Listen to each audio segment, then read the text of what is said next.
Hello guys, how are you. आज मैं आपको दिखाता हूँ कि पत्ता कितना बड़ा हो सकता है। आइए, ये एक पत्ता है पेड़ का।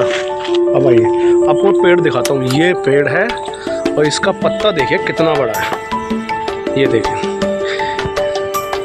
आप समझ रहे होंगे ये छोटा नहीं, ये मेरा हाथ है। देखो,